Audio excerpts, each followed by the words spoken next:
higaan mo lang siya, tapos, ayun, parang nai-stretch na yung likod mo. Na tipong hindi mo na kailangan pa magpamasahe sa iba.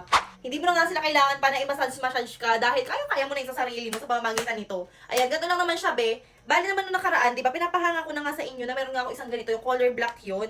And gamit na gamit ko talaga yun mga be, as in, na-stretch talaga ang aking kalikuran kapag yan yung gamit ko. Pero hindi ko siya makita ngayon, kasi nga, ayan, dami pang kalat dito, tingnan nyo naman. Oh, ayan oh, sobrang dami pang kalat. Yan pa yung mga pre-sample natin na kalat-kalat talaga naman, ayan. Hindi ko talaga sila naiintindi kasi unti-unti lang, kwarto muna, ano muna, balkon muna, bago sa kanya yan, last na yan. So yan, hindi ko talaga siya mahanap. Napakwento na naman.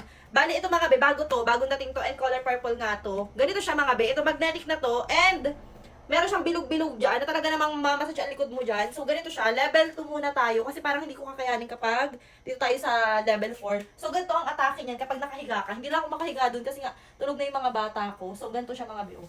Yan. Higaan mo lang siya. Tapos, ayun, parang nai-stretch na yung likod mo. Na tipong hindi mo na kailangan pa magpamasahe sa iba. Di ba ako, kurkubado kasi talaga ako. And hirap na hirap ako kapag nag-strict body ako. Sobrang sakit. Ito mga be, ang sarap talaga. Nare-relax talaga siya. May time talaga na nakakatulugan ko to mga binakganto ako sa higaan. Ayan. And ang sarap talaga ng tulog ko. Pero kayo, kung kailangan nyo rin ito, ayan. Hindi nyo na kailangan pa ng mga mamahalin na back stretcher, na pang massage, ganyan. Ito lang mga be, ayan, ganyan lang. Higaan mo lang, oh. Ayan, oh. Sobrang mamassage ka na talaga. Alam ko, kubang-kuba ka na rin dyan mga be. And ang sakit din palagi ng likod nyo. Kaya ayan.